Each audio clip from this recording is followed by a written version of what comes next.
everybody. Welcome to Off Panel, a weekly interview podcast about all things comics, brought to you by Sketch.com. I'm your host, David Harper, and this week's guest is the cartoonist behind the upcoming graphic novels Fall Through and Lies My Teacher Told Me. It's Nate Powell. Thanks for coming on, Nate. Hey there. Thanks for having me. So how's the day starting for you this time? This time. Yeah, it's going pretty well. I'm always a fan of January just for like being done with 40 days of travel, celebrations, chaos, and then like you just have this nice empty space to kind of recollect yourself. So it's cold, it's dismal, and I'm getting stuff done. Perfect time to sign and sketch in a ton of books that are right to the side of you. You bet. Yeah. It's been nice. Like Fall Through comes out in 4 weeks. So I kind of, quietly jump the gun if people are, paying attention on my site or whatever, to be like, I do have some, they can be yours. At the same time, like that's just been very validating to have a little bit out the starting gate of people with like a slightly more personal level of interest in getting theirs a couple weeks early. It's been nice, and it's kind of helped me sort of reconnect with a lot of the material in the book and the context for it.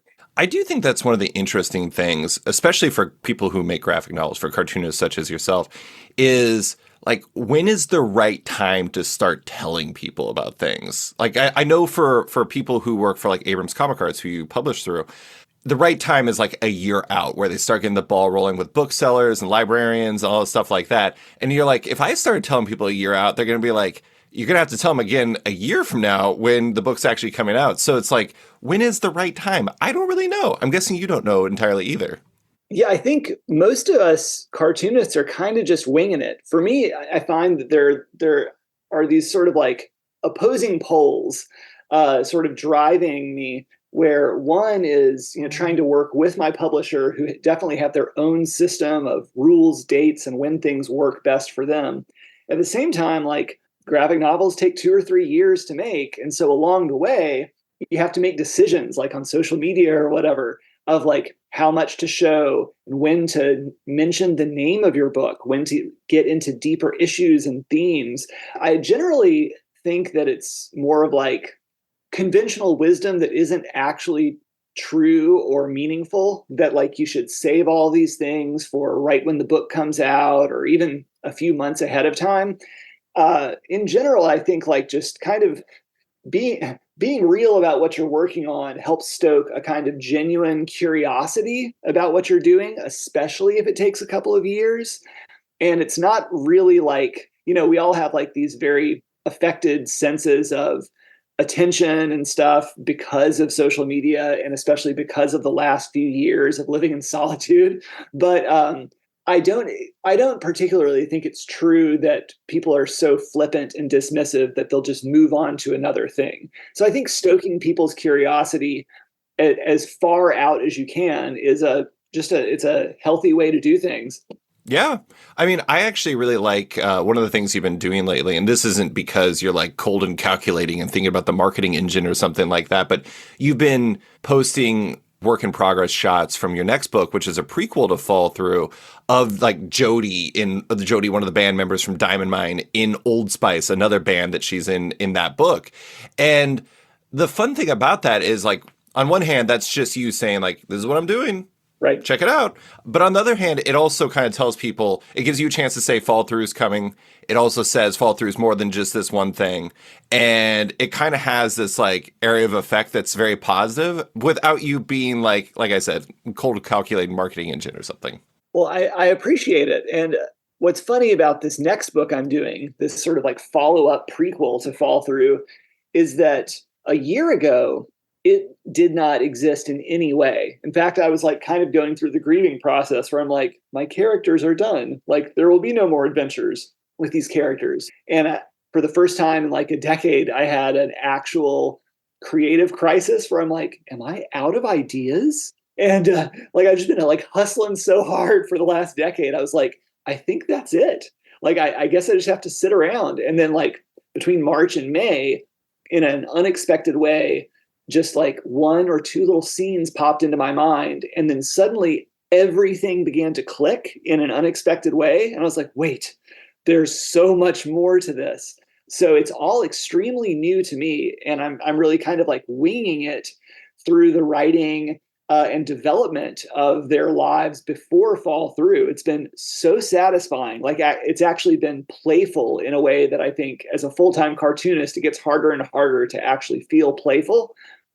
And so, yeah, I try to kind of be open about that without necessarily like, revealing too much or like having too much of an expectation that any of this is relevant or lasting, like embracing the fleeting nature of posting things on Instagram. Yeah.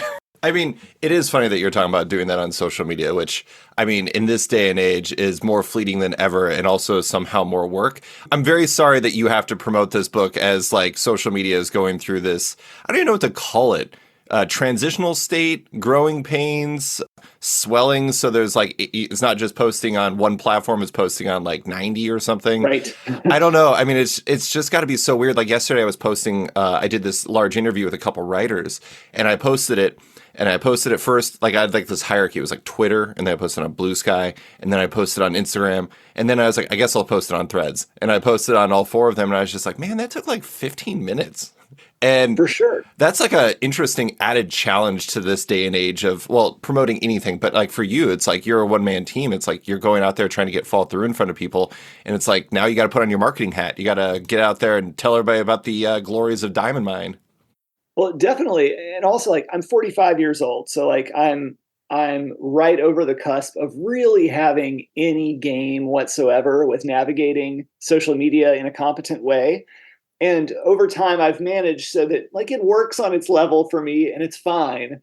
But, like I realize that, like I'm definitely like the shortstop or whatever in the social media realm. And I'm like, well, okay. I mean, I'll participate. Like the connection is nice. I'm not doing nothing, but at the same time recognizing like this really does come back to seeing that the future ultimately is not going to be in social media. We may not know what it is that connects us after this, whether that's in 5 years from now or 3 or 10 or whatever. But I feel strongly yet vaguely that the future for us that binds our creative community and the industry together, it won't and can't be social media. And so it kind of takes a little bit of the pressure off where I'm like, weather the storm, keep making your work, keep showing up, and just, let it all crumble when it crumbles. Yeah. I mean, I think that's a good mentality. It's like use it while you have to. And after that, you don't. And I don't know. My heart always goes out. Like there's this one webcomics creator, Joshua Barkman, who does this comic called False Knees that I really like. And he was on the podcast, and I think he told me he posts on like 15 platforms. And I'm like, woof. Like the idea of being a webcomics creator today is like, that's a lot. That's for sure. That's its own job. Your job is posting, not being a cartoonist. It's crazy. Anyways, that's enough of social media. I told you before we started recording, for first-time guests, I like to dig into background a little bit. And this is usually where I would ask about the comic that got you into comics, but I actually want to ask you about something more specific because you are a lifelong X-Men fan. Even talking in the Beats recent creator survey about how you spent the past year catching up on the Krakoa era and the past 25 years you had missed. You showed me some of your long boxes earlier. And I do want to say it goes beyond that. There is an X-Men reference in Fall Through. In the inspiration and gratitude section of at the back of Fall Through, there's all these people you're thanking, and then you thank Kitty Pryde and Ilyana Rasputin in specific. So I have to ask about that because clearly this isn't just like a casual interest. This is something that's carried with you. What's your X-Men story, and like why is that something that's carried with you long enough that you wanted to thank Kitty and Magic in the back of your book? You bet. I'd say like I got into X-Men when I was 11, and I've been reading comics since I was 3. I grew up as a diehard Marvel person, but basically like, went from like being a preschooler, being into like Spider-Man, the Hulk, and Wonder Woman. Then I became like a hardcore G.I. Joe, Transformers kid who grew into the Nom that like really broadened a lot of horizons and perspectives for me in the mid 80s. And I caught the very tail end of indie pre-cartoon Ninja Turtles as like a 3rd grader in Alabama. I don't know how I got in there, but that was amazing. Yeah. But yeah, when I was 11, I discovered metal and X-Men at the same time. And the two together, like thrash metal, Anthrax and Chris Claremont together really completely rewired my brain. And like a lot of that was thanks to a best friend of mine who then became like a lifelong bandmate, but also the best friend who'd been drawing comics for a couple of years already and was like, hey, we should make comics together. And it was just such a no-brainer. I had never actually thought about, even though I'd drawn since I was 3, I had never thought about actually drawing comics. And so it sort of, X-Men helped shape and change the direction of my life. But with a lot of the ways, like with that thrash metal X-Men 1-2 punch, recognizing and being able to see a lot more of the systems in our daily lives and being able to identify different dimensions of like racism, sexism, homophobia, nationalism in our lives. X-Men were responsible for a lot of that and really kind of like, deepened my perspectives as like a 7th grader. So when I got into punk as an 8th grader, X-Men also just kind of evolved along with that. So some of the attendant like social and political concerns and the sort of emotional side of the soap opera narratives of X-Men really tied in to personal zine writing and the interconnectedness of bands and networks. So to me, like the drama, the overarching family drama of the X-Men universe defined a lot of like what I wanted to see in storytelling. A lot of what I valued in my own like little team of X-Men who basically were my band family. Yeah. As a young adult. Yeah, basically like I lost interest around 95 right after Age of Apocalypse. And thanks to a friend recommending, like, I was always like, I don't know how to jump back into X-Men because it's so vast. It's imposing. And they were like, just get House of X, Powers of X, just jump in. And I was like, I can jump in. And I've probably read over 10,000 pages of X titles in the last year and a half. It's been so validating in terms of like reconnecting with my entire life and the reasons why I make comics, but even recognizing depth of character. So like while working on Fall Through, I know that I'm a stronger artist than a writer. But I feel like between Come Again and Fall Through and moving into this next book, Diana, I feel like I've definitely like taken some major steps in terms of having writing chops, or really just like observing things in a new way as a writer. And a lot of that is just straight up thanks to the Krakoan era of X-Men and having a fresh set of eyes on old characters, but also just like really connecting very deeply with now seeing like 40 years of Ilyana Rasputin's story and her evolution, and the same for Kate Pride, and then recognizing the entire subtext and like their long relationship towards and with each other. All of that was just really enriching for me. And so I had to, especially between Jodie and Diana in Fall Through, I had to give a shout out for Katyana. I feel like Ileana could definitely be the front person for like a hardcore band from like the 90s. Oh, without or a something. doubt. Yeah, Yes. absolutely. She's got that vibe, especially like post Limbo. But yeah, it's really interesting because just like hearing you talk about it, it kind of feels like this is maybe an overly dramatic way to put it, but it's like you could almost draw a straight line between discovering the X-Men and like a lot of the things you've done in your career. Like you can see your interests that were created by that, which is kind of fascinating. But I did want to ask about one thing. I once had Ed Piskor on the show when he was doing X-Men Grand Design, which was like his book about the history of it.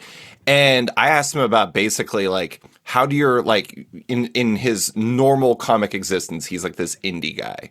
And there's this kind of dichotomy to him where he loves the X-Men, but he has these indie friends that don't get the X-Men at all. Do you feel like you have, like when you think about your own self, where you have this career where it's like you started in self-publishing and then moved on to Top Shelf and have done all these adult graphic novels and been very successful with it, do you feel like you have multiple sides to your comic self, or is it just you contain multitudes and everything plays a part in you becoming the cartoonist you became? I'd say more it's that I used to feel like I had these multiple sides, and a lot of it is especially by choosing as a matter of perspective. I feel like by choosing to see the comics world and see this creative community for so long as separate ponds, and slowly learning that it is all one interconnected pond and it's not a very big pond. And also being like, sort of like one of the youngest people of that first wave top shelf generation, with like Jeffrey Brown, Matt Kent, people who found a way to make a living as a cartoonist and also a parent and like help support their families as a cartoonist. But in doing so, getting to see the successes of peers who have realized that there's an opening for weird indie cartoonists to go ahead and like check back in with the things they loved about superhero comics along the way, getting to be a part of a creative team on a title for a while, or just being sort of unabashed about their relationship to, Marvel or DC work or whatever. And so slowly I feel like those, the reality struck me that these are not separate interests. There is no compartmentalization necessary. So like every once in a while I'll make, I'll do like for my own satisfaction, some like X-Men fan art because it's just a lot of fun to do. Your Sink and Talon one was really good. Well, thank you. One reason why I do it is like I made with a couple of exceptions, I put 2 up recently to sell to help raise money also for Doctors Without Borders.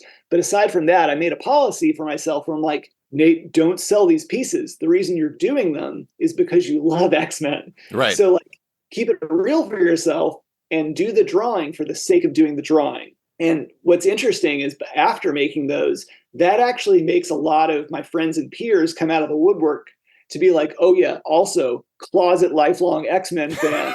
And like people are, like it's a false thing to think these are separate worlds. And a lot of people are kind of like, oh yeah, I gotcha. I mean, fan art kind of fits in that too, where it's like some people are just like, do you really want to waste time drawing fan art? Like, is that good for you? Like, and the funny thing about it is like, you see people like Ngozi Ukazu or like Faith Erin Hicks or like whomever, like all these cartoonists who do amazing work, but, or like even Emily Carroll. Emily Carroll did, I brought this up multiple times. Emily Carroll did a Bloodborne fan comic just because she loved Bloodborne. And I think that's great. It's like, it's all comics. It's all in that pond you're talking about. And like every cartoonist contains multitudes. I mean, you mentioned Matt Kent. Matt Kent is still doing his weirdo, like personal comics that have like paper bags as covers. He wrote one of my favorite Valiant comics ever. So everyone contains multitudes. You bet. I did want to ask, you brought this up already. So you started self-publishing comics in 1992, and then you also formed your band Sufi Nun Squad the same year. So it seems like comics and music have kind of always gone hand in hand to you to some degree. Is that the case? They have, yes. I'm from Little Rock, Arkansas. And so if you imagine 1992 pre-internet Arkansas, not only did I basically have zero awareness until I moved away to the East Coast for college in the mid-90s, but up until that point, I had almost zero awareness that non-superhero or like power struggle related comic narratives existed. But becoming, more involved with punk over the course of high school, almost immediately I was exposed to other young people who were making zines and some who were drawing comics. But that was a slower and smaller process of actually seeing where DIY applied in print, especially with comics and personal expression. So yeah, it was a course of several years where as my band started to do more and put out records and finally started going on tour in 1997, that's a parallel path with slowly interweaving a lot of that with what I want out of comics, how to make them, how to get them out into the world. It was very much a living thing that sort of developed as my awareness of the world around me expanded. Well, and there's a lot of overlap between those communities too. I mean, like, what's the difference between like Diana wanting to make the perfect 7-inch and you wanting to self-publish the perfect zine comic? I mean, for sure, there's no gap there. I do think that that's one of the things that's interesting. It's even like the communities too. It's like people look at comics as this like very isolationist thing, and then like touring bands is not. But it's like in its own way, being in that van, I'm guessing was a very isolated experience for you, even though you were with people all the time. It's just like, if like in Fall Through, there's a character named Napoleon. It's like Napoleon is constantly thinking about who he left behind. And like that can be a very isolationist feeling. And I don't know. I mean, it's like you have that euphoric moment of going to a convention or having one of those shows in somebody's house or something like that. But it's always kind of trade-offs, right? Whatever type of creative you're doing. It is. And a lot of it has to do, to speak of, I guess, the social aspect. of either of these communities, there's that sort of dynamic tension, whether you're a part of a local community or going on tour with a band or at a bunch of different comic conventions over the course of a year. There's that dynamic tension between feeling like you're an island unto yourself and then participating for the purposes of being around these other people who get it in the same way that you do. And so there's always for me, the comic show, which serves as a pilgrimage to me every year, is SPX, just on the outskirts of DC. And one of the main reasons I go there is because it basically charges my batteries for the rest of the year, to remind myself that I'm not alone, to remind myself that we all care about each other, we look out for each other, that there are things to look forward to together, that sort of makes it seem more possible and attractive to go back to my house for months on end by myself and slowly work on, these weird stories that, a relatively small number of people will feel very passionately about. And that's a very similar feeling with the sense of expanding community that would happen when I was touring as a part of bands and stuff. Yeah, I mean, it's like Diamond Mine's record having a lasting impact. It's like somebody discovers, I don't know, I was talking to, do you know the cartoonist Chris Schweitzer by chance? Oh, yes. Great fellow. Chris is great. And I had him on the podcast and we were talking about how the comic that really kind of made him want to make comics was something from Raina Telgemeier, but it wasn't it wasn't Drama or Sisters or Smile or something like that. It was this short comic that she had made that she had posted online back in 2003 or 2004 or something like that. Wow.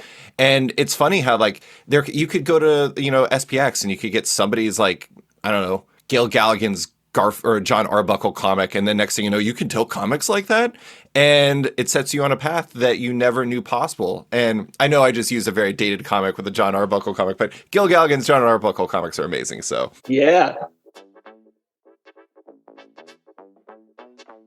And now, a quick word from one of our sponsors. Looking for the right place to read digital comics? You can find it at Omnibus. Omnibus is a modern digital comic book store and reader app carrying your favorite single issues, volumes, and omnibuses, all day and date. It's just like a comic shop where you pay per book, but digital. Omnibus has even upped its game lately, as they've added a web reader in store on top of its iPad version, with iPhone and Android coming soon. Looking for an ideal digital comic store, but with an excellent shopping and reading experience? One that uses novel discovery features to help fans find their next new favorite book? And one that features many of the best comics and publishers in comics today, including publishers like Image, Boom, Dark Horse, and more? You can find all that on Omnibus. Visit the web store or download the app today at omnibus.app. And now, back to the show. I did want to ask about something I find really strange, or find fascinating about your career. So you basically from that point on were making comic after comic after comic. You have a very fascinating bibliography because it's a billion, I'm trying to remember what was your self-publishing company? It was Soda, something. Was Soda involved? I thought you had a name for what you self-published through. Right. When I would self-publish things, usually it was called Food Chain Productions or just Food Chain. Yeah, yes. Yeah. So Food Chain. So you made all these books. You went to SVA. But during that time, you mailed Chris Staros at Top Shelf, and which led to Swallow Me Whole, which was your first full-length graphic novel. You won a bunch of awards for that. But one of the things I think is fascinating is I think you won maybe it was an Ignatz where it was best debut or something like that. Yes. And I find that to be a really fascinating thing because that is 100% true. It was your first full-length graphic novel, but it was also the 25th thing on your list of comics that you'd made or something like that. It's an interesting thing because it's simultaneously what can be your public debut can be something that was a long way to build to. And I don't know, I didn't really have a question. I just thought that was a fascinating blend of events in your life.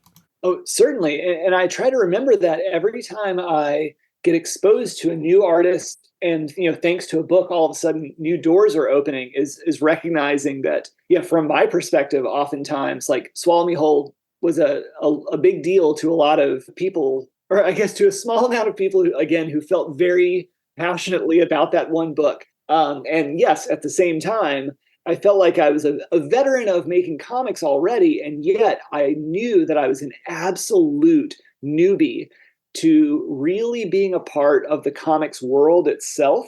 Yeah. And a lot of that actually goes back to talking about senses of group identity and stuff. And evolving through and past punk. Like, I spent so long, so deeply invested in punk as a community and a subculture. And my entire life was structured around when Sufi Nun Squad would tour or record or play shows or whatever. And that actually impacted the way I thought of comics that I was making. So once Sufi Nun Squad went defunct in 2006, pretty soon I was like, wait a minute. The reason I've never done a full graphic novel before is because I'm just like, if I do something over 50 pages, usually like I've moved to a new town or I have to go back home and we're going on tour and all this stuff, where all of a sudden I'm like, wait, I can do a 200-page book. It's really no different than doing a 50-page story. It's just a matter of sitting down and being able to focus for an extra year or two. Once that was no longer my primary active kind of social and creative community, I'd been going to comic conventions and stuff starting around 2003, but I always felt like I was kind of like not a tourist, but, I was like, I'm going to step into this world, the indie comics world, before, it probably took me 3 or 4 years before I realized that I already belonged there. Yeah. Like I didn't have like some stupid sign on my forehead or something that was like, actually, I think I care more about punk than comics, which is such a stupid punk thing to think. So yeah, it took a couple of years to kind of realize that a lot of those assumptions, a lot of that punk baggage is just bullshit. And it's based on this idea that what makes punk special to you or, to someone who's a part of it, the royal you, it comes with this false assumption that punk as a community is doing something or caring about something in a way that no one else cares about. And it's just not true. So as soon as I realized that comics provided a whole lot of that connection, a lot of the same concern for like even social and political issues, a lot of the DIY ethic, it's all the same shit. Well, I mean, that's the thing is going back to it, people contain multitudes. It's like you can be passionate about multiple things. You can belong to multiple communities. You can do all this stuff. And sometimes it just takes time to realize that. Without a doubt. Yes. And that's so much, a part of the growing process. That's something that, comes in waves when you're a teenager, but it's nice to know that it happens in waves in your 30s and 40s also. Yeah, absolutely. I'm turning 40 next Wednesday. And so yes. I don't expect this, I will stop learning once I hit that mark. There'll be plenty of time to learn. It's over. It's over. No more learning for me. The 40s are amazing, by the way. Like it's a lot of this seems like just a thing you say, but I really mean it that like you get just lame enough that you can no longer pretend that you're not in your 40s and approaching middle age at some point. And so it makes a whole lot of the stuff that doesn't actually matter just dissolve and melt away. It's such a liberating feeling. If that's what happens, I feel like I hit my 40s 5 years ago then. Yes. So I did want to ask, I don't want to get too far into March because first off, you've been asked like a million times about it. And also, we're here to talk about Fall Through. But I did want to ask about a little bit about it's a 3-book series you did with the late Senator John Lewis and Andrew Aiden, which won a lot of awards and sold a great many books. I think there's a fascinating thing about March for your career, which is that it's like, I mentioned Emily Carroll. When Emily Carroll was in the podcast, I asked her about Through the Woods. And God, I always do this. No, it is Through the Woods. I always mix it up with Into the Woods, the musical. And I'm like, why do I do that? Yeah. So do I every time. Yeah. So anyways, she had Through the Woods and I asked her about like kind of the shadow it has on your career. Cause it's like people are always kind of comparing that to the rest of your work. Like, why aren't you doing fairy tales? It's like, because I don't really want to do fairy tales. But I do think that to some degree, March has this unusual shadow on your career. And I don't mean that in a bad way. On one hand, it's this comic that in a lot of ways is the defining work of your career in a very good way that affected a lot of people in a very positive way and opened doors for you that never would have been opened, I'm sure. On the other, like you noted recently on Threads that you have, and I quote, learned over the years that there's zero sales readership crossover from the March trilogy, which is like this really fascinating split where it's like this book that sold millions of copies and was like on the front page, like New York Times and all these other big things.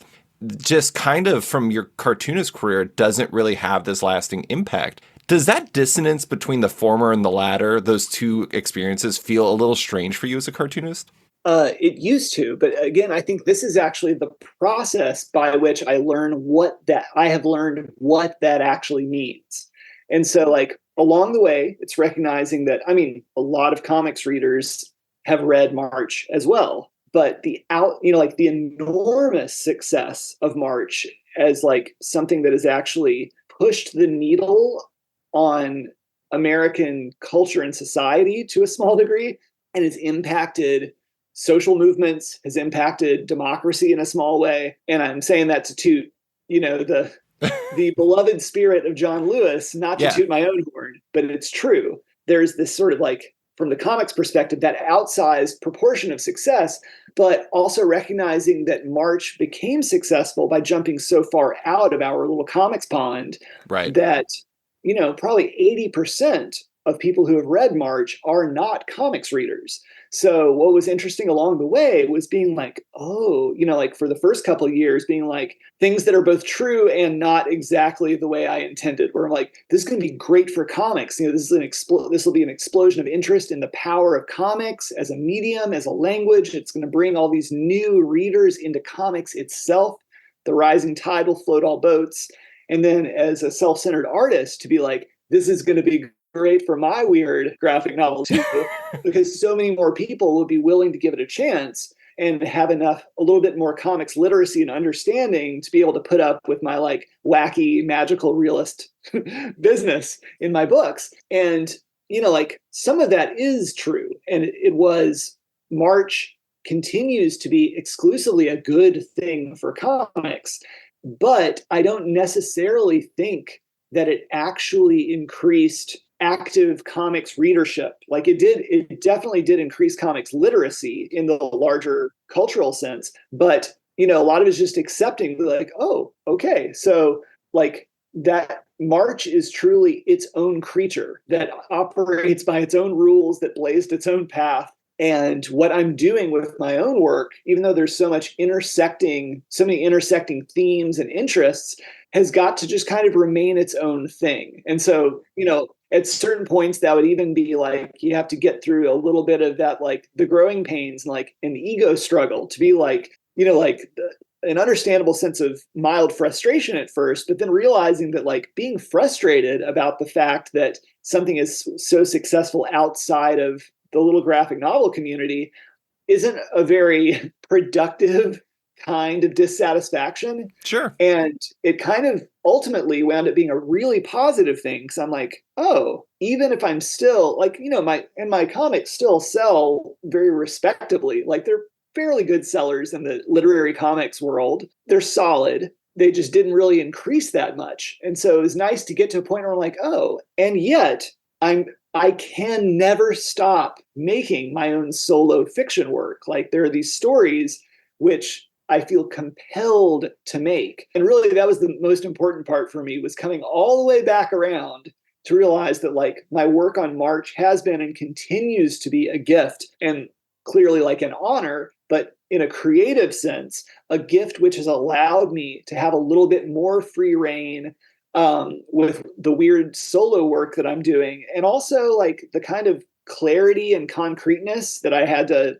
from a storytelling perspective, trudge through March with, came back into my own work in a way where I'm like, oh, I can actually get weirder in Come Again and in Fall Through and stuff. But it's rooted in much stronger storytelling, thanks to this totally different set of storytelling requirements that I had for the March books. I also think that, working off what you're saying about how it enhanced like comics literacy, I also think that an underrated part about it too is like, let's say a lot of those people were parents who read March, and all of a sudden maybe they don't buy more comics, but they appreciate what comics are and what they can do. And then next thing you know, their generation of kids that they have, they're like, sure, you can read this. Like it's a little bit more acceptance about the medium. And I think that that's a really positive thing. That's an excellent point. Yeah, and I don't know. By the way, I do want to note that is definitely, that question was not like, are you sure March was a good idea? March was a great idea. It was an incredible series, and it's like, I mean, it's a legend for a reason. But we are here to talk about Fall Through. It's your new graphic novel from Abrams Comic Arts that arrives on February 6th. I was going to read the write-up about it. It is very, very long. So I'm going to do a very abbreviated version of it. Basically, it follows Diamond Mine, a punk band from Arkansas, as they're on an extended tour.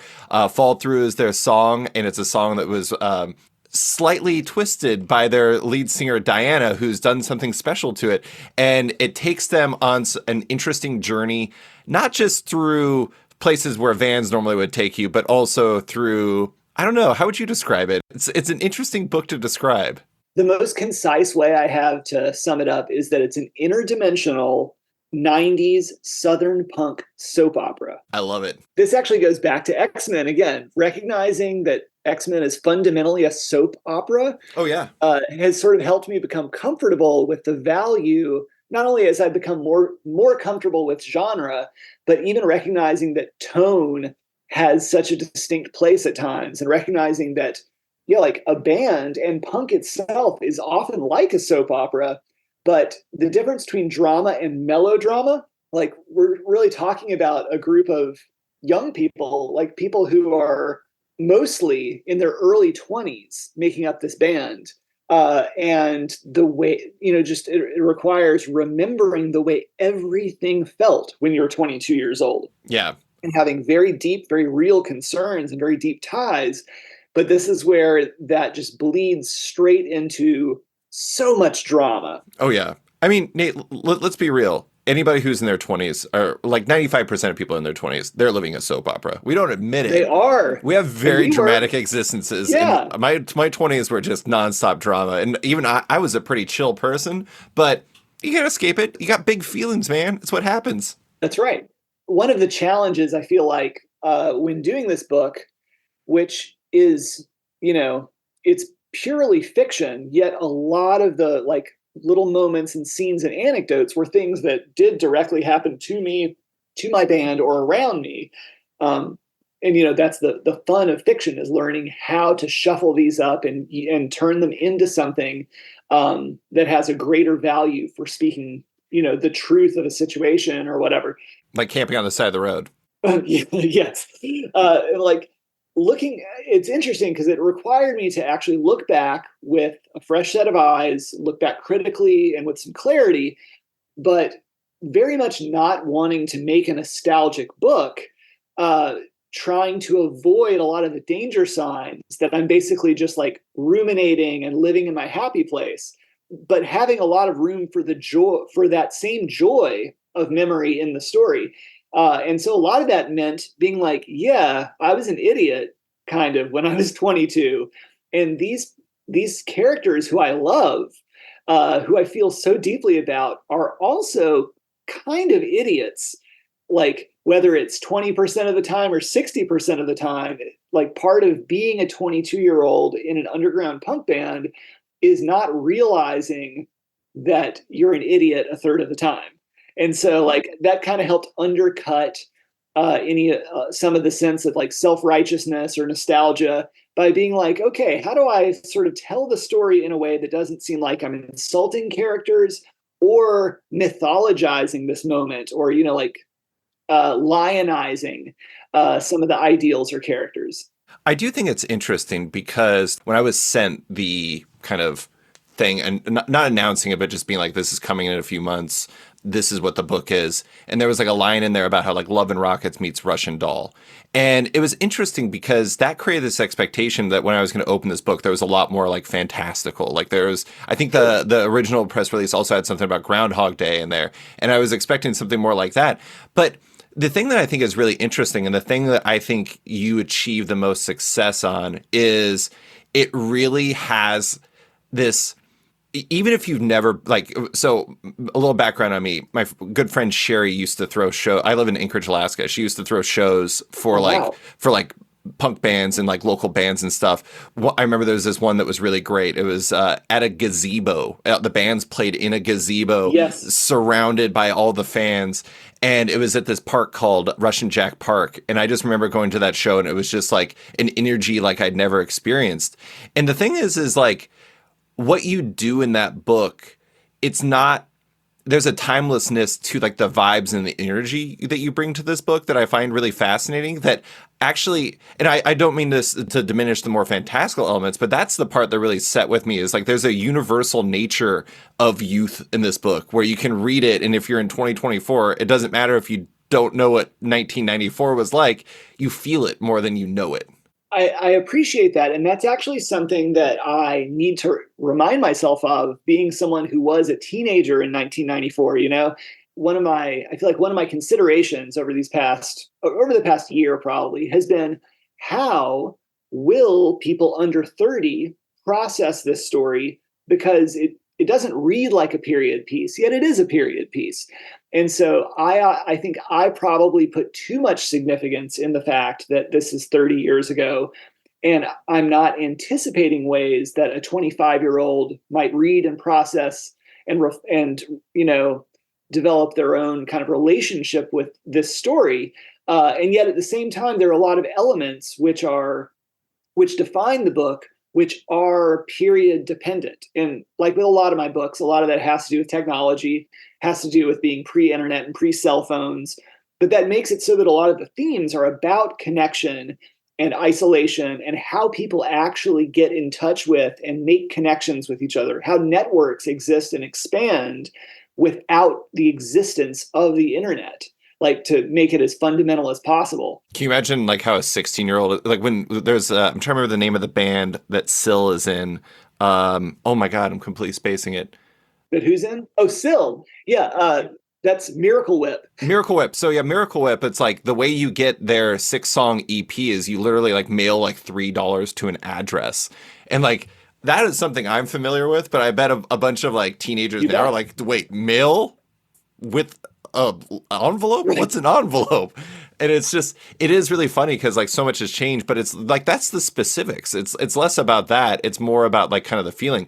I did want to ask about a couple things that kind of came from the afterword of it. You mentioned the isolation, but there's also like the euphoric closeness of the community. Like when you go to one of those shows, it's like you're shoulder to shoulder in the maximum sense of the word.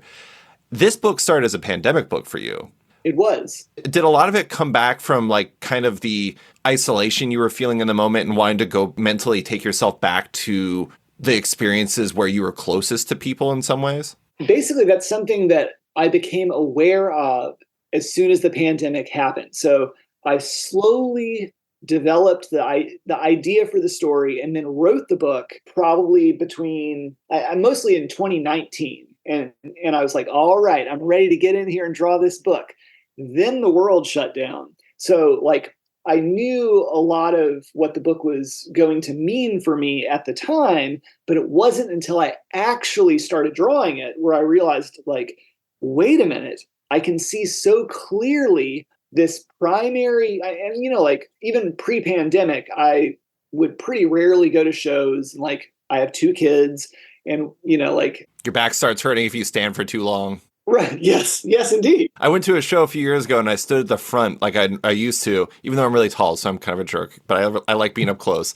And I stood for long enough that I was like, oh, I can't, like my back hurts so bad. I need to sit down, but also it's really hard to sit down. Anyways, aside, old people problems. Well, basically, yeah, I had really taken for granted how powerful it was to simply be in a stranger's basement with other people, to sweat and breathe all over each other, to yell and sing in each other's faces, to feel other people's sweat on you and not really mind. And basically, like once I started penciling this book around, I guess it would have been summer of 2020, it was immediately just so jarring to recognize that these were things that I needed to mourn, even in this, like kind of like fantasy spin on this part of my past.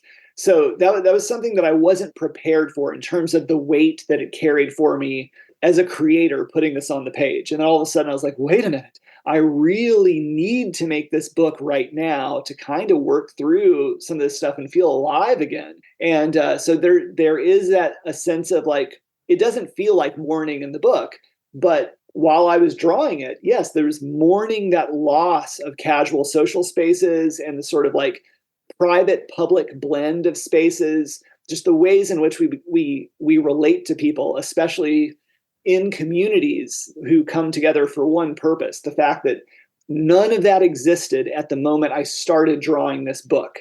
And by the time I finished all the artwork in September 2022, And so things were approaching some normality, but really weren't all the way back yet. Like a week after I finished the book, I went to SPX and had sort of like the real crash course in reconnecting with humankind physically. But yeah, like it's a long crawl, and I feel like there's a lot of baggage and a lot of damage that many of us have memory hold, and we need to work through it. So Fall Through was distinctly pandemic therapy for me. Yeah. Another thing it was, according to your inspiration and gratitude section, was at least in part slightly inspired by the band Haim, or near as I can tell, more specifically, their track Running If You Call My Name, based off of the playlist you made for Fall Through. Yeah.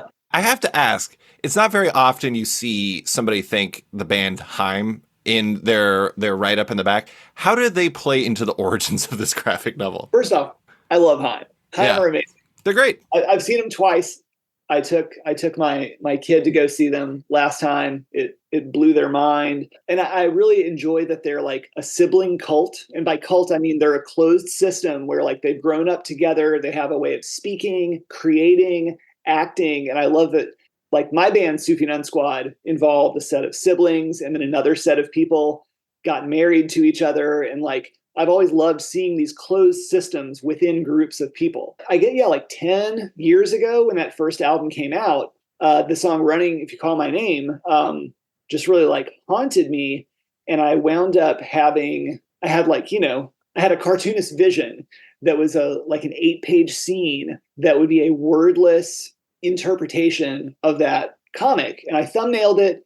I started to pencil it, but then like, because the song is such a personal document of loss for one of the band members, I kind of thought it would be inappropriate to kind of run in my own direction with it.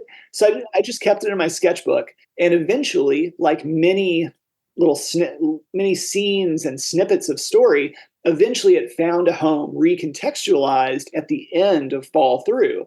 And a lot of just the general vibe and tone worked. A lot of the lyrical components transcribed directly to fit so well as a final note on the story. And it worked well enough that I had actually like finished everything, and I was like, I feel like I would still be doing the wrong thing if I didn't bring up that I owed a big debt of gratitude to Haim for making what I thought was a lovely end to Fall Through their incredible music. So yeah, that's something that just stuck with me for the last decade. Yeah. I mean, this is the stuff. I mean, it's like, the idea of ideas comes up on this podcast. Not that I'm always asking people like, where do you get your ideas?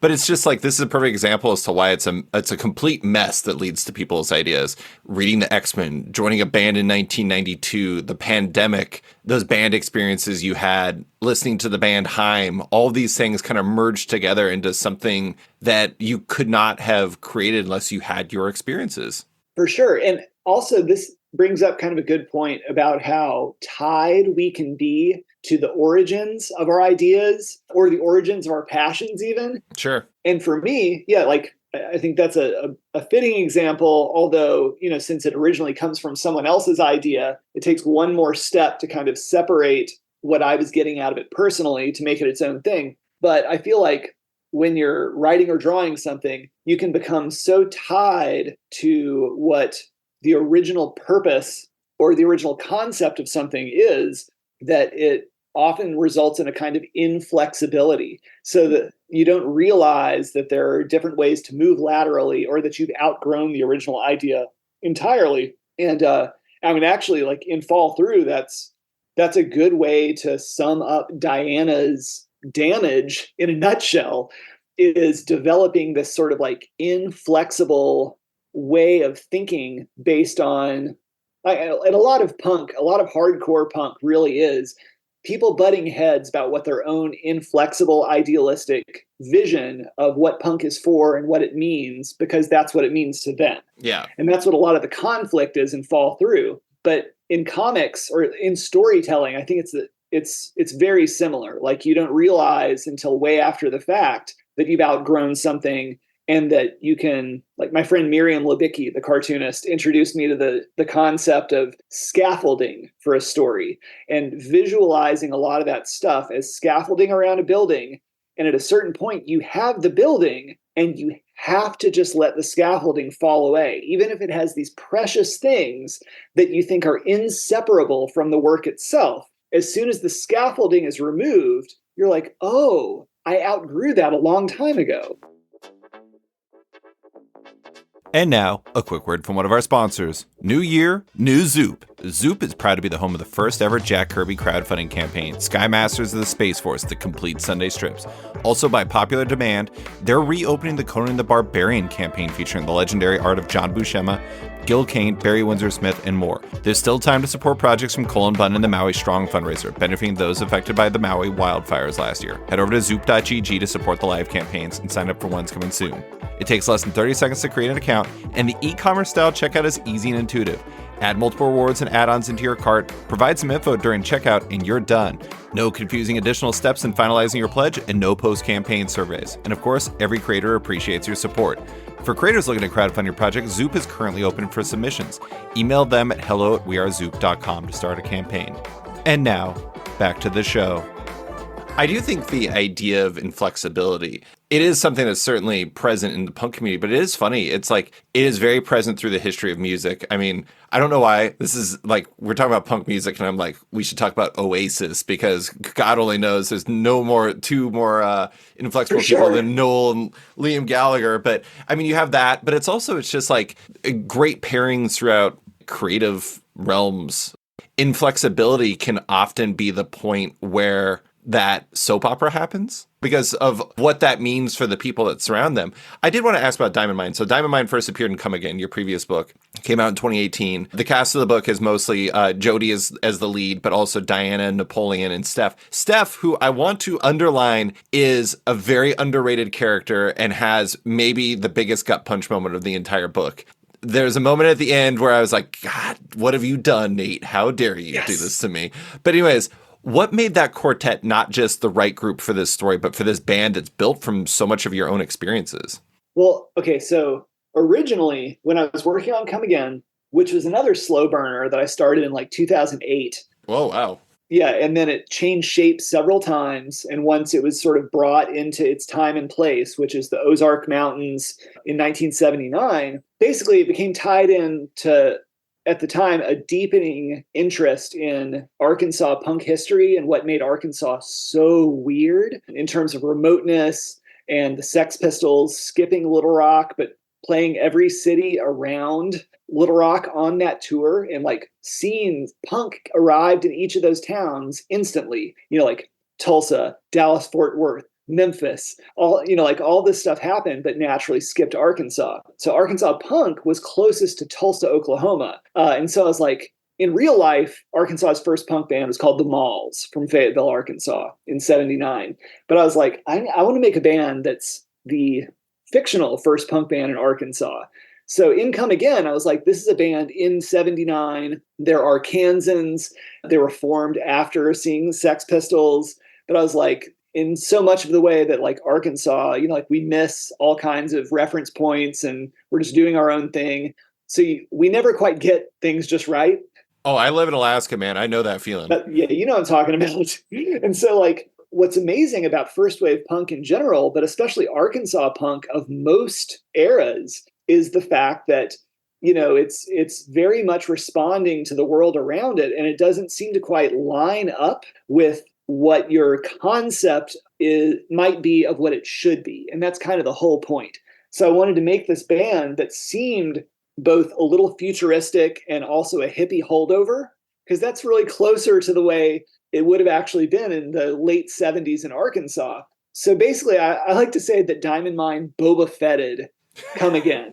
They're only in like 10 pages of the book, and it really has they have nothing to do with the rest of the book, except they're the background to a huge argument that's happening amongst our main characters. And then at the end, like they wind up fighting off a bunch of rednecks and they have to throw their stuff in the van and drive away into the sunset back into Oklahoma. And they change people's lives just from playing at a farmer's market at 10 in the morning. And I was like, oh man, I want to do a book about this band. And originally they were based on a band called Fat Shadow, just friends of mine from here in Bloomington. Which is a great name. Thank you. I agree. They're lovely. I was like, this is going to be an homage to Sweet Sweet Fat Shadow. In a lot of ways, yeah, like I started switching around some of the characters, and a lot of that had to do with paying homage to the nature of the punk community I grew up with in Arkansas, which was, I mean, still like somewhat dominated by too many white dudes, but especially in its time and place was far more multiracial and had a pretty even gender balance, actually, especially throughout the 1990s. And it's something that I soon realized was still rare and was still a huge problem throughout punk. So yeah, basically I was like, I really need to pay my respects to the musicians and people of color who are a part of my Little Rock punk community, and the ways in which that changed, and or the ways that affected my entire perspective of underground creation and underground music and pushing back. And with Steph, yeah, what's interesting is like Napoleon is almost a main character as well. And like I feel like there's a lot of myself in Jody. There's a lot of myself in Diana, and there's a lot of myself in Napoleon. Steph, the drummer, who is really just a classic like drummer archetype in some ways, that tends to be a little more reserved. Like either you'll have this sort of like very controlling, sort of like drumming fascist who really calls the shots in a band and is often the singing drummer, or you'll have a real wallflower drummer who kind of goes with things. They're more of like a water, earth elemental, and they kind of keep to themselves. Steph is much more that character, and I let him keep that spot throughout Fall Through. But while I was doing Fall Through, by the end of it, I realized there were all these other things at play with Steph. So what's fun is doing Diana, this new prequel book. Steph finally has his own time to shine, and you really get to see his relationship more fully and more equally with the other band members. And a lot of this is just comics take so long to do that, yeah, like you can have a character who's like way down on the list of development for one set of stories, and all of a sudden you figure out who they actually are, and suddenly everything about the character becomes relevant in a different way. I hate to bring up Boba Fett again, but at the same time, it's kind of the same reason why Boba Fett was like popular for decades, despite the fact he appeared in like 2 scenes or whatever, Yes. 3 scenes. Sometimes like little characters can make a very big impact on the people who experience something, but also on the person who made something. And then next thing you know, everyone's dying for some Boba Fett and Steph in their life. And then You bet. there you go. But I actually wanted to ask a few music things for a second. So Go for it. you were in the band Sufi Nun Squad, which according to Wikipedia had a very elaborate stage show from what I understand.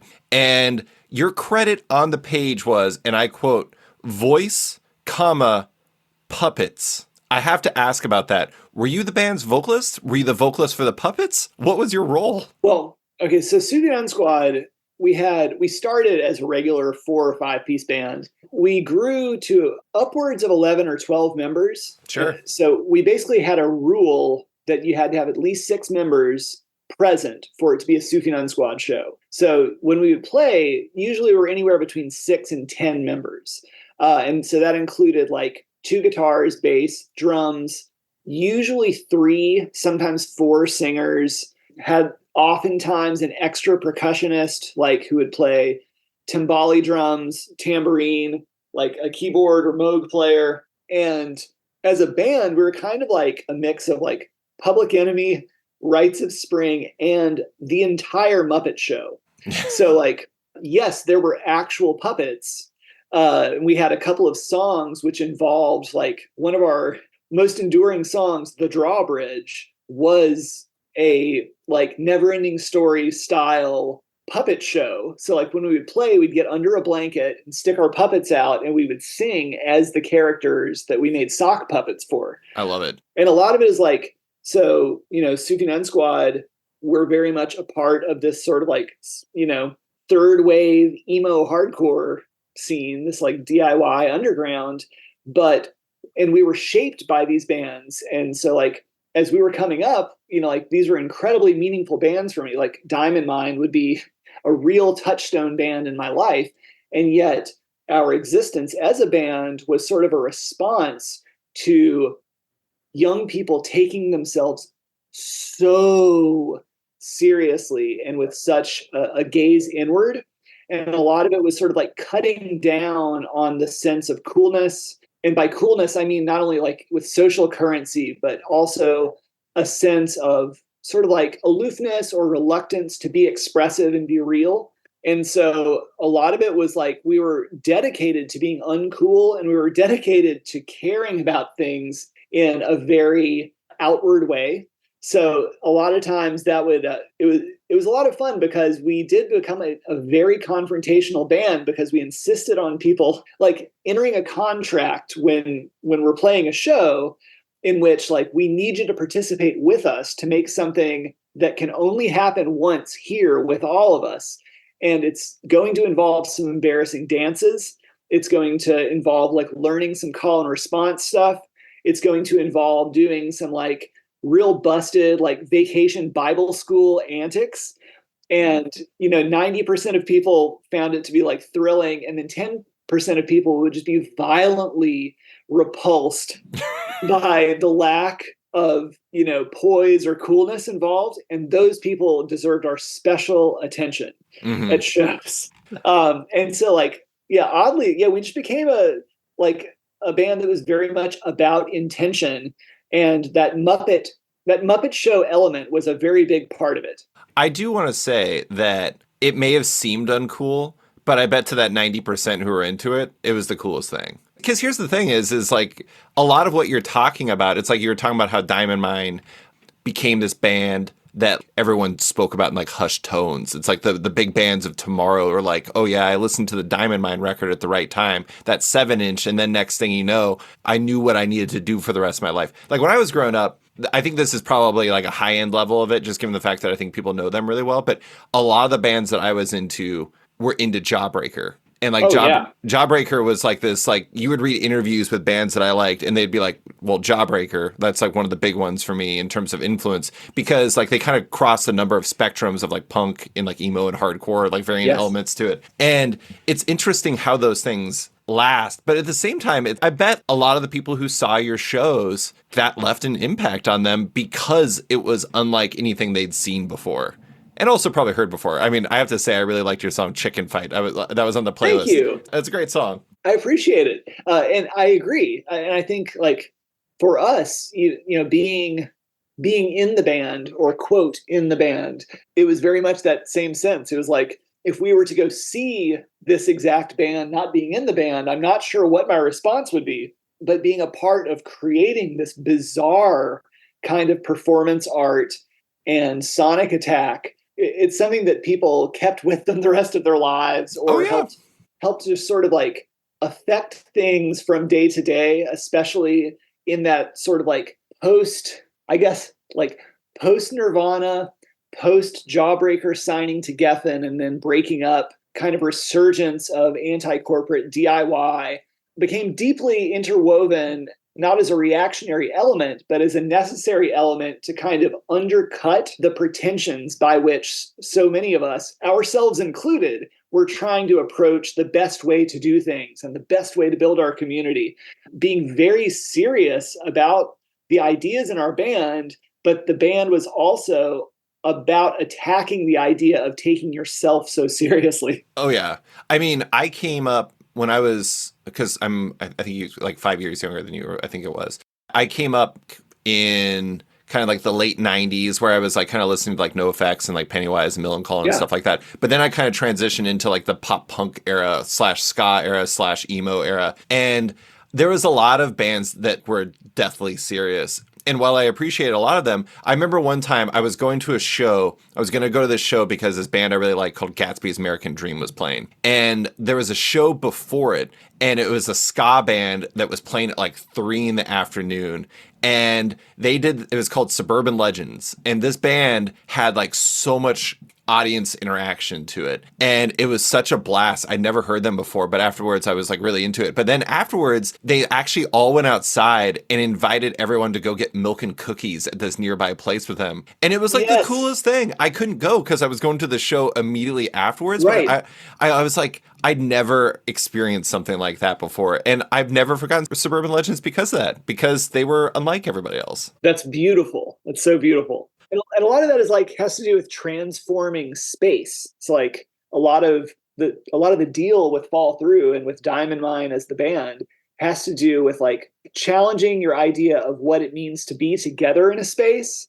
But like when they're kind of like consecrating that this is a free space, a liberated space during the period of this show or this set by this band, that sort of denotes that the space is thus changed afterwards, even if it's in a small way. Like, oh, it's never occurred to me that we could do something that in no way lines up with what I'm used to doing right after a show. To be like, you know what? Why don't we continue this weird experience and go get milk and cookies? Yeah.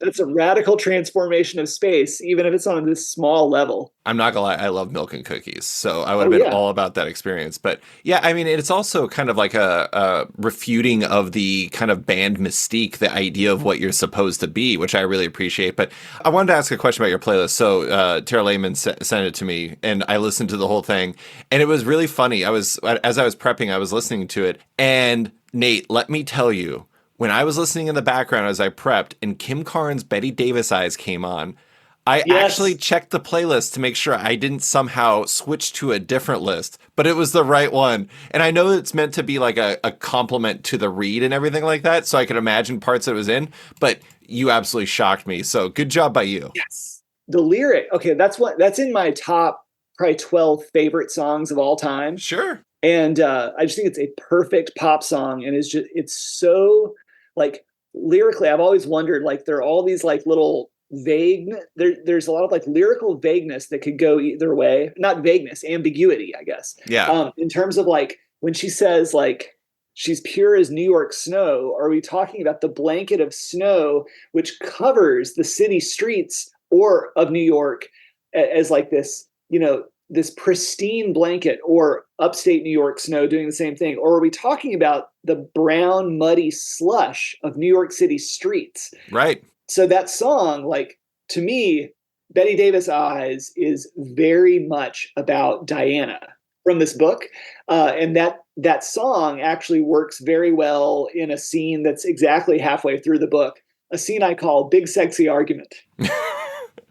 My wife and I actually ended up having a conversation about Bette Davis Eyes, where I realized that we interpret that song completely differently. I always thought it was a nice, sweet pop song, and she's like, "That's a dark song," and I'm like, "Have I never realized what this song is?" Yeah, it's like there's this hint of like tragedy and menace, but that's past that surface level of just like it's truly a romantic song. It romanticizes this character who the songwriter knows so well, but they're only dropping these little bits about these opposing parts of her personality.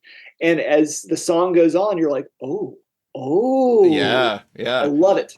Okay, last question involving just like little music things. Yeah. One thing I thought was interesting, there was one line, one word in the book that I really stuck with me, and I was like, this has got to have a story behind it. Jingler. Yes. Thank you.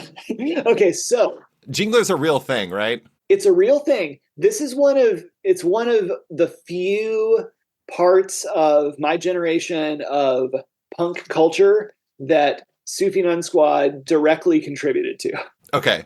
This is a scene where Diamond Mine is crashing at somebody's place, and I think it was Steph is taking the couch, and this guy comes up, and he's got keys on his side, and he's like, he's just like, "That's my couch." And Napoleon's like, "Whatever, Jingler," or something like that. And I was like, this has got to be a real thing. Anyway, sorry, continue. Okay, so in a nutshell, and a lot of this has to do with like a lot of crossover with crust punk culture, train hopping culture, later folk punk culture that's more youth oriented. But all of these things are interconnected. So a jingler is a term that Tim and Eli and Marilee from Sufi Nun Squad developed around 1998. I think Tim actually coined the term. It's a very highly mobile, semi-transient traveling punk who has a complete lack of awareness of social skills or their Oh, relationship. And I don't mean that in a spectrum oriented way. I mean that in terms of the social contract, binding all these different houses and travels and everything together. Basically, like there's a strong moocher element. So it's like a person who's like, oh yeah, I'm a free spirit. I travel. I'm a big part of, deeply embedded in this community. Oh yeah, I've lived there. Yeah, I lived there too. I lived there. But if you ask around, they're like, oh, that person. Yeah, they lived on my couch for a month and a half. Eventually we had to just kind of kick them out. And oftentimes, like the term comes from hearing, like after they've stayed on your couch for a couple of weeks, and you're like, Jesus, when is this person going to move along? You start to hear the jingle of their chains or their keys from a distance as they come back to your house. mm-hmm. And there was an early time where the original jingler was approaching, and these band member friends of mine had to actually turn out the lights like it was the landlord and like hide on the floor instead of letting the jingler back in. And eventually they had to just like leave the jingler's backpack on the porch, and the jingler moved on. But the jingler always comes back. Mm-hmm. And oftentimes a jingler will just show up in your van and they're being helpful, or you think that they're actually the person hosting you that night. And then you're like, no, they must be friends with somebody else in my band. And then you realize that no one knows who the jingler is. And they often have animal names or like pirate names or whatever. And there are variations. There's like a gitingler, which is a jingler with an acoustic guitar. Oh, God. And that's like a whole separate thing. We had like 5 or 6 variations based on like how their jingling actually was successful to like shuffle them around the world for months or years at a time. But yeah, jinglers. Yeah, that is absolutely incredible. But they're mostly like a symptom of something that's wrong with the structure of punk as a community, as a social network. But in terms of like not only responsibility, but people looking out for each other, people feeling comfortable being assertive or having their own space, like people being afraid of being direct or seeming like they're the man or whatever. They're symptomatic of a larger problem. Sure. I have to admit, though, the Jingler and the Jingler Always Comes Back really sounds like a horror movie in its sequel. It does.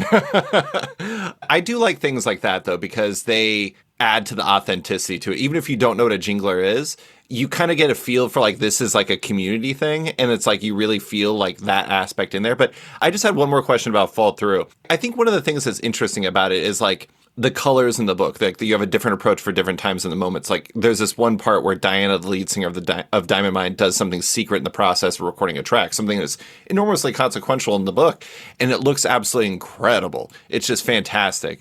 But then also there's things where there's like the Fall Through title page where it shows Jody literally falling, and it has fall through across, but it also has text elements, like lettering elements for like for the narration in there. And to some degree, it almost feels like a tour journal in a way, which I think is really interesting. When you were putting the book together and you were going through your process, it almost kind of, at least from the outside, it felt very impulsive. Like, how do you plan pages like that out and like just like the overall book? Like, do you lay everything out before you dive in, or is it a pretty impulsive process overall? Well, before I get to the color stage, I thumbnail. Usually, like I'll sit and I'll thumbnail 10 pages at a time. But I think I thumbnailed the first 100 pages of the book before I started penciling, and eventually I would catch up and kind of do things a little bit more in real time. But even though I've been working to degrees in color for the last, I guess, since Come Again, so like for the last 7 years or so, and before that, several more years in doing gray wash, but I still think of myself fundamentally as a black and white comics artist.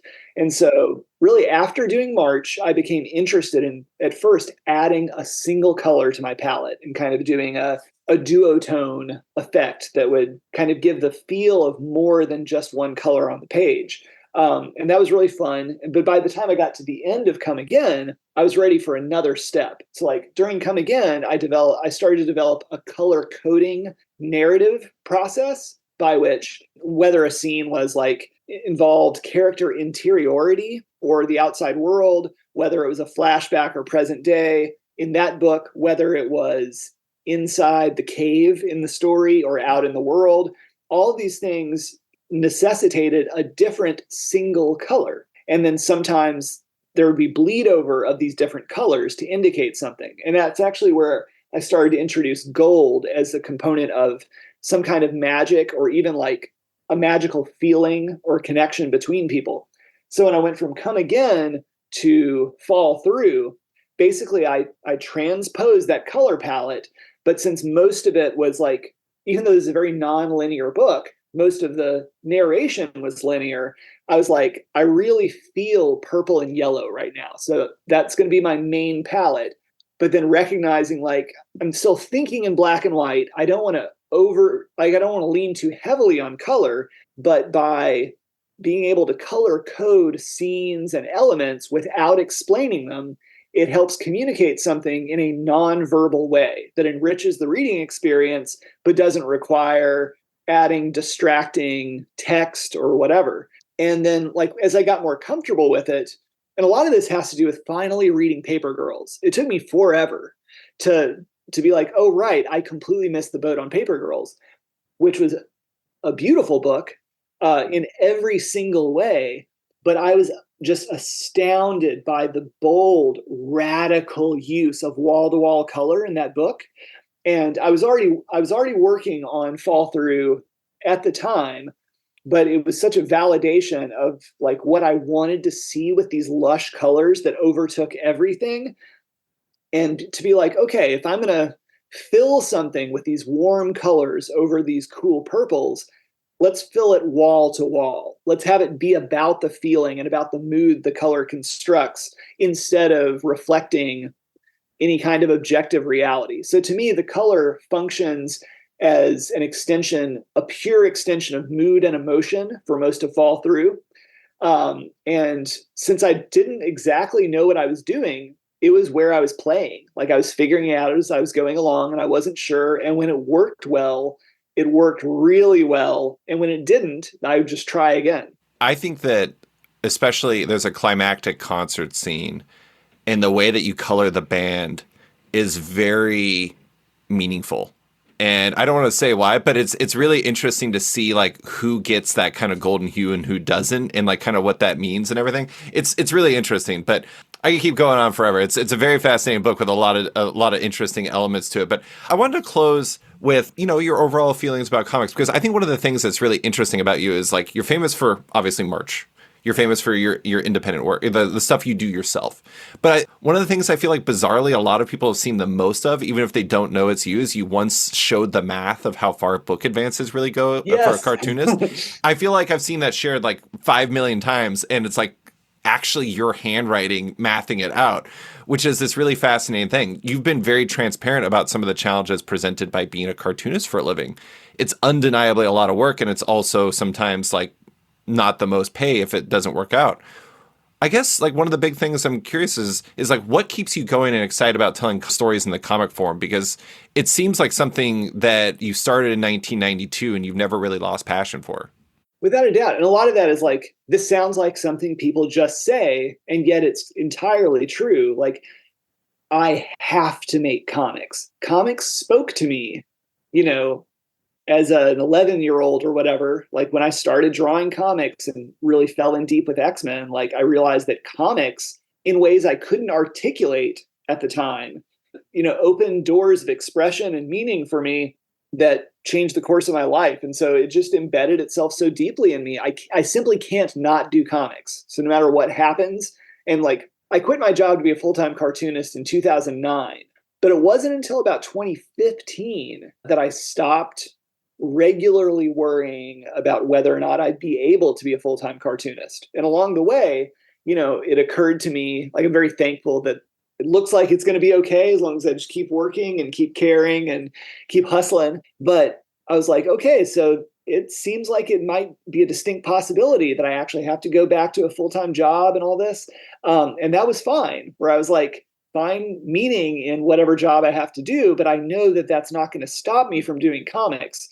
What was also helped was the fact that, like, I think people don't talk about this enough, but I think post 2008 financial crash, a lot of the stigma, the unspoken stigma within the cartoonist world of like, there only being one or two ways to make it, or like that there should even be a goal to be a full-time cartoonist, in terms of like there being tiered states of being a cartoonist that was dependent on how you make a living. So much of that disappeared because things just dried up very quickly, even for full-time cartoonists.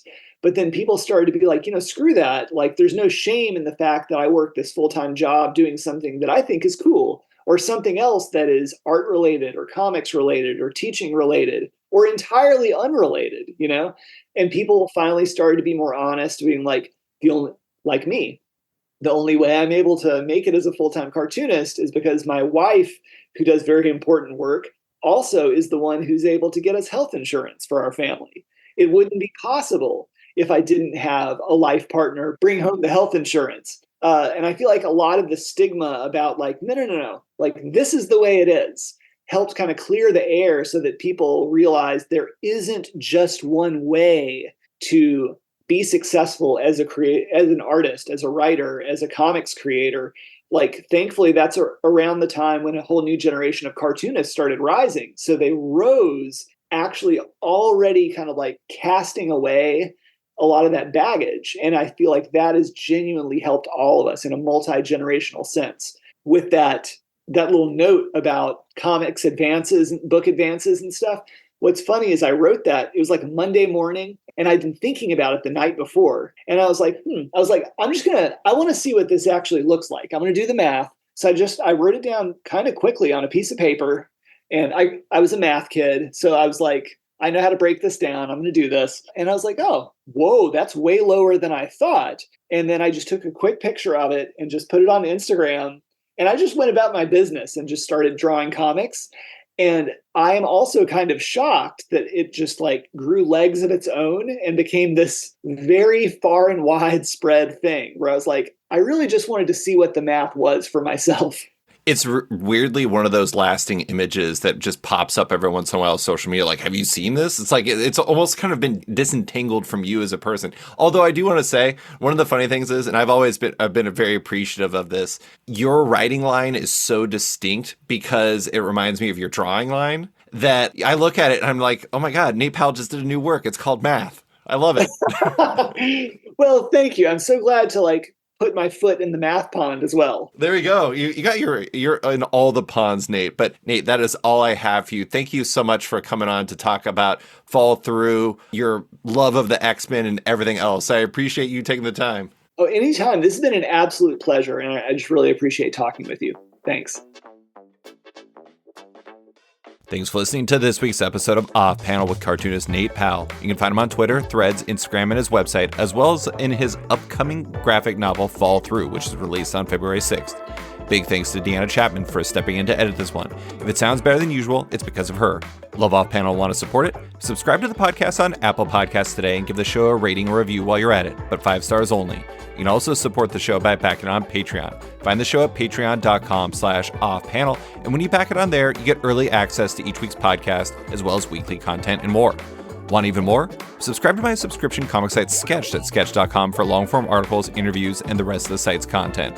You can find Off Panel and Sketched on social media by following on Twitter and Instagram at @SketchComic or following me at @SliceRightGold. Big thanks to all my existing patrons, including Faith Aaron Hicks, Yeah Comics, Ben Rowe, Cameron Brown, Jonathan Breen, Danny Ollie, Charlie Stickney, Tom Drennan, Jeremy Thomas Burke, Jared Schwab, Scott Dunn, Chip Mosher, Alan Ellsworth, Seth Pomeroy, James McEwen, Andrew Lehman, Christina Merkler, Scott Place, Travis Gibb, Darcy Van Polgees, Travis Schmeiser, Tom Evans, Natalie Mockery, Reed Beeman, Kelly Sudaconic, Max Wood, Jeremy Lambert, Brian Hull, Chris Dorey, Near Levy, Jason Hussa, Kieran Gillen, Jonathan Kent Uratam, Henry Johnson, Jingo Boren, James Tynan IV, Chris Langford, Jason Wood, Tom Peachy, Ben Domstead, Rom V, Nick Walker, Petra Coyle, Isaac Orens, Capes and Tights Podcast, Claus Van Deven, Submit Industries, Jack Mulqueen, Carl Kershaw, Robert Masella, Elza Chartier, Luke Nakashoji, Dr. Luke, Scott Hazelwood, Canadian by Proxy, Bradley Rader, Carl Troy, Brandon DePillis, Patrick Power, Declan Shelby, Dan Garino, Adam Freeman, Ben Wild, Brian Clanq, Liana Kingus, Nick Bennett, Daniel Whitfield, Susanna Polo, Reed Hinkley Barnes, Mario Tiambang, Andrew Carita, Stephen Hall, Philip Myra, Chris Bachalo, Torin Grunbeck, Fuzz Bubbles, Christopher Todd, Transmitter Down,